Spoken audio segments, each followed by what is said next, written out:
Hey everybody, welcome to Meddkit's Provider Spotlight, where every week we are coming here to tell the stories of amazing private practices from all over the United States. And today we have a really awesome special guest. I'm really excited to introduce you to Dr. Camille Braxton of OMNE and Co. in Raleigh, North Carolina.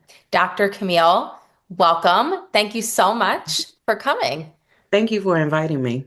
Yeah, we're super excited to kind of dive in and, chat about, your practice. But I think a great way to start off and something that I always love to do because I think it's always so interesting is people love to know about the origin story, how you Mhm. got here, what made you do what you do. So would love to hear that about you. I went to college for a social work major, thinking that I was going to go to law school directly afterwards. Mm. And after graduating, I decided to go back home and I was looking for a job. At that time, I wanted to be near my college sweetheart. So I was trying to move to Charlotte, North Carolina, and could not find a job.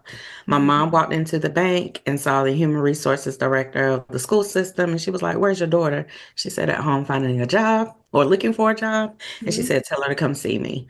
In less than a week, I was teaching exceptional children at the middle school in my hometown. Did not want to be there. I was like, I cannot stay in Kinston. I'm from Kinston, North Carolina, the eastern part of the state. Hmm. Um, I did that for 3 years. Thought I wanted to go to administration, and I applied to Carolina for school counseling. And in that program, you take courses for counseling in addition to school counseling. So I got a job, worked for a while as a school counselor, and someone was like, "You should be a therapist." I was like, "Nobody would talk to me." No. Mm-mm. And he said, "You may want to talk to my supervisor." And I was like, "Okay, I'll talk to him, but I don't know about this." So I called him and he said, "Well, have you passed your test, the NCE?" I was like, "No, I just called to get information from you." He was like, "Well, pass the test first and then we could talk," and hung up. And I was like, "I'm gonna pass this test." So I went and took the test and I called him back and he said, "When can we meet?" And we met at a Starbucks and started talking about supervision. I got a job in a private practice while I was still a school counselor and actually fell in love with it.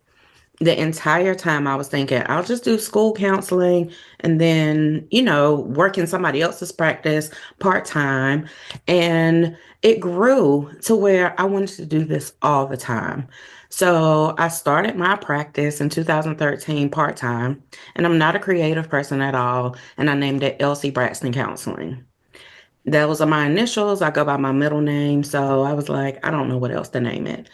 And then I went full time into practice in 2015. And as I grew, I thought, I want to make this a group practice. So instead of it being Elsie Braxton Counseling, I need to make it into a name where whomever I bring on, they're not working for me, but they're working for the company. And through my rebranding, I created OMNE and Co.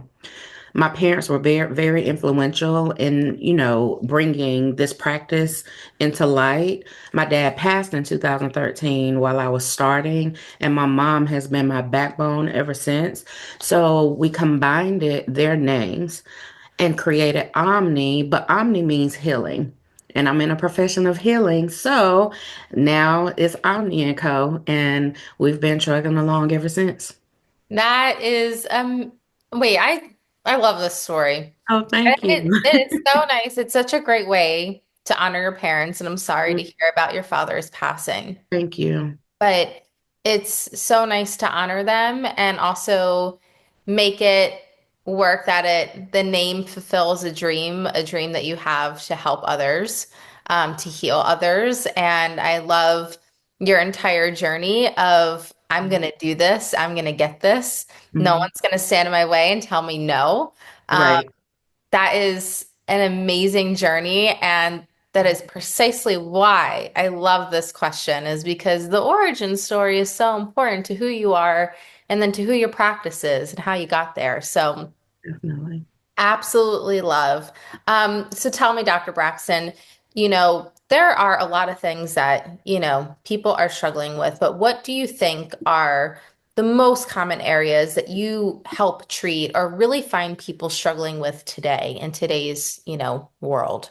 Right. I think the majority of the time is balance. And I have that as something that I work, one of my specialties in my practice. Mhm. And what I try to teach my clients is there's no such thing as balance, but making sure that you have a life that is fulfilled and learning coping skills to get through it.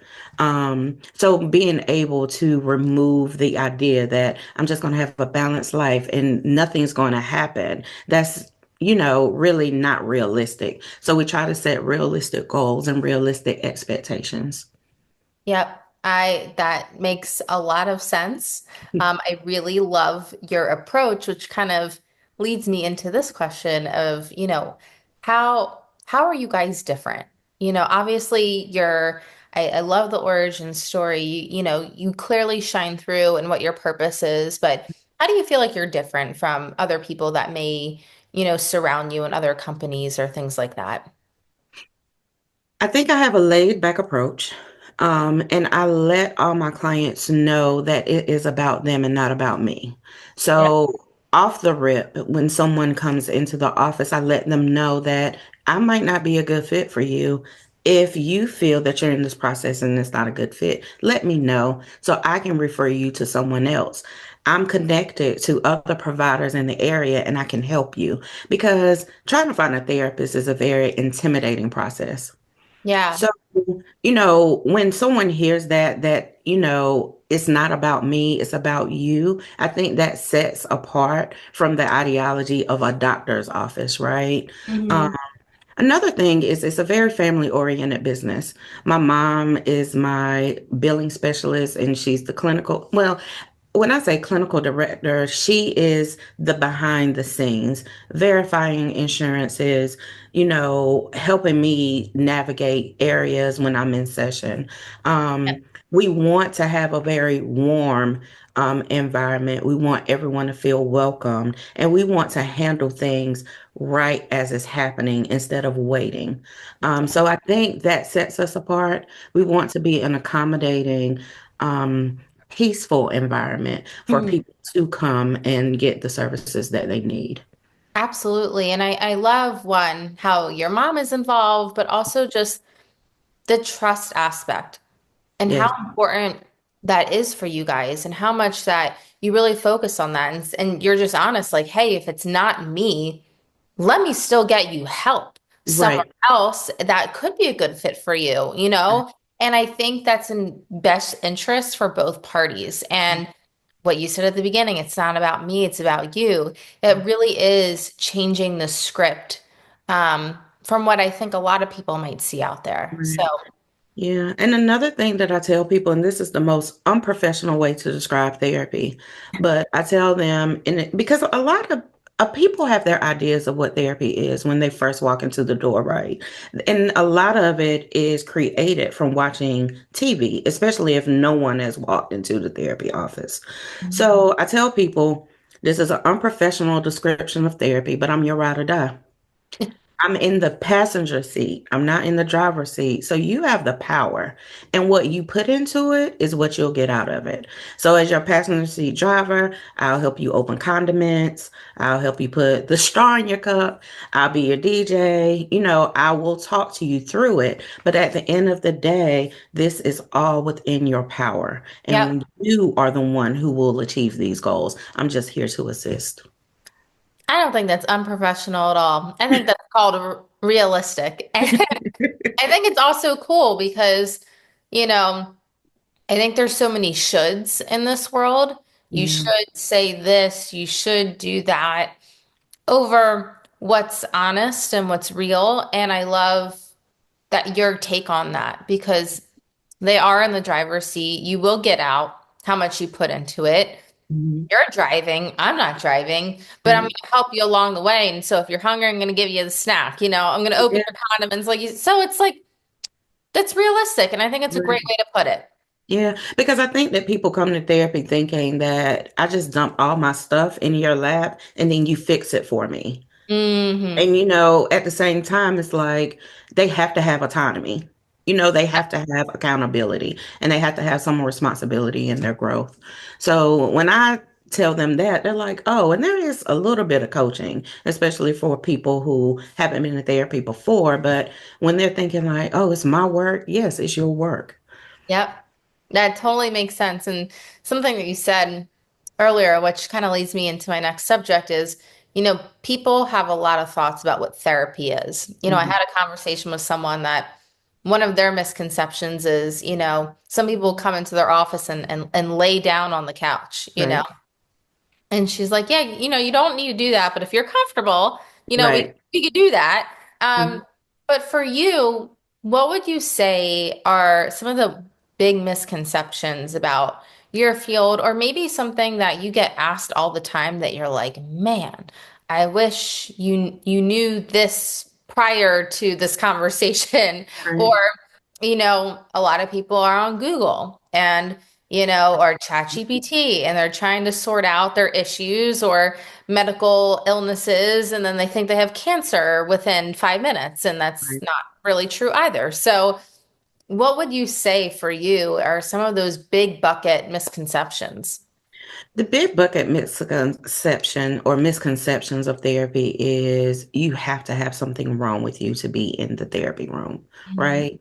I tell people all the time I work with everyday people. A lot of, and therapists who watch your podcast will understand, a lot of people are coming to therapy and they have adjustment. It's the diagnosis we use in the beginning. If the person doesn't have anxiety, depression, or etc., that means you're just going through something in life. And you don't necessarily have to have, a major diagnosis before coming into the therapy office. Another misconception is that the therapist has to be highly clinical. And when I say that, it's not what I mean is in their approach. They feel that someone should be using these therapy terms and these diagnoses in the room. And I'm not saying that therapists don't, but the majority of the time when I have the best results is when I'm just actually having a conversation in a laid back approach. The client doesn't understand what therapy techniques I'm using, but at the same time, they come in with these words of anxiety, depression, narcissism as if they are everyday words because in the world they're so normalized, right? And Mm, where they don't have these diagnoses or their partners don't have these diagnoses. It's just the way that people think, right?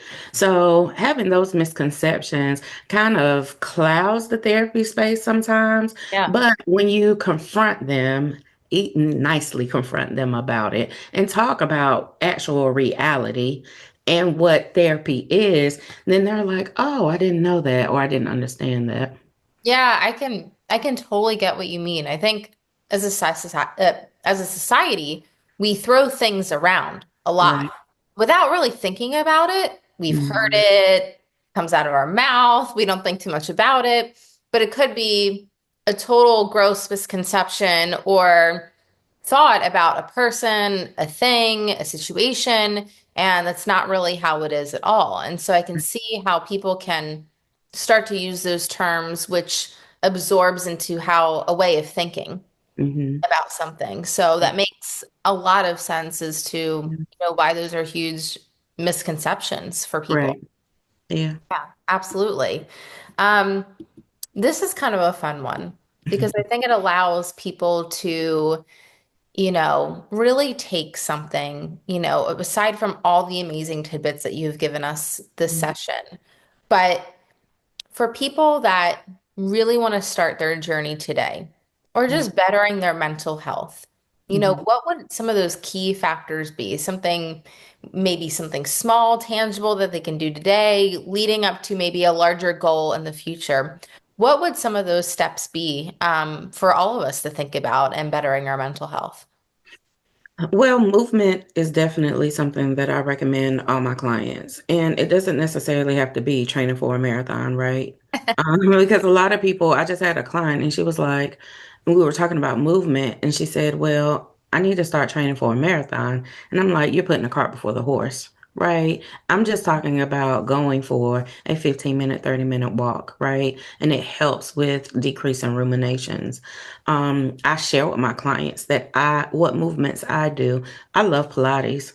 And I don't go to Pilates for Well, I go for a number of reasons, but the number one reason that I go to Pilates is when I walk in the room and I'm on that reformer, I'm thinking by myself. I'm not having to partner up with anybody. I'm not having to have a conversation. I'm able to be in my bubble on that reformer. And the movement helps, right? Slow down my thoughts. So, body movement is very imperative, when you're thinking about trying to work on your mental health, right? Another thing is thinking about having a realistic schedule. I have a friend who adds like 5 tasks within 1 hour. And I'm like, I don't know how you're going to get through all of that. And it's running me crazy just thinking about all the things that you have to do. So Yeah. if you have a better schedule, that will assist with thoughts or feeling anxious too.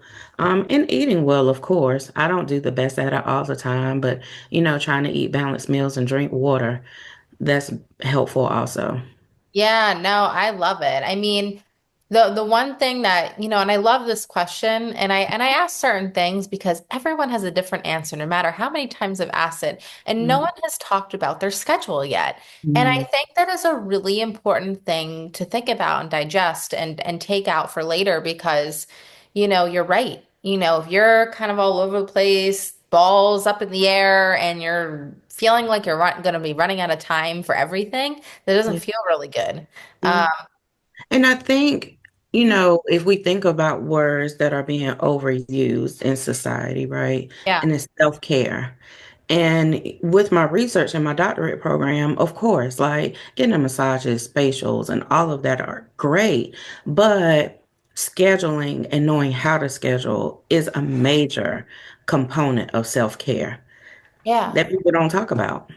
People don't even think about that as self-care. You're right. People think about self-care. You get your nails done, you get your Right, massage, you get your hair cut, whatever right, that might be. Usually like, beauty zen related, I feel like for women or going to work out. But no one talks about like the day-to-day things that is a part of our self-care routine that will right. take care of us if we take care of it. So, Right. Yeah, because if you're running, sometimes I don't make it to my workouts, right? yeah. Because scheduling. But let's say if I'm running to make it, right? Like my friend and try to do all 5 of those things within that hour's time, then I'm going to be overwhelmed, stressed out, anxious, and I'm not going to be good for myself or anyone else. Yep.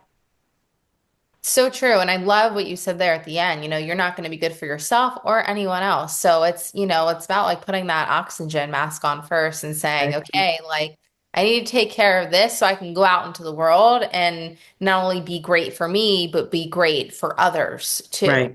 Exactly. Social responsibility. But I think that's incredible. I think everything that you said today was amazing and so thoughtful. And, you keep saying, your laid back approach. I think it's relatable. I think you have a relatable approach. You're saying things that everyone's thinking or things that are simple, yet Mhm. people don't stop to think about them Right. that often. I feel like the most beautiful and easy things in life are simple, but we make them so complicated. Definitely. Right? Definitely. But Dr. Braxton, this has been amazing. I really enjoyed chatting with you today. And just before we leave off, I'd love for you to tell folks where they can touch base with you, how they can find you, if they have questions or would just like to reach out and say hello. Yeah, feel free to contact the office or visit our website at www.omne, OMNE, and ANDCO.com. You can also find us on Facebook at OMNE and Co or Instagram. I'm not doing a lot of posts. I'm gonna do better at that.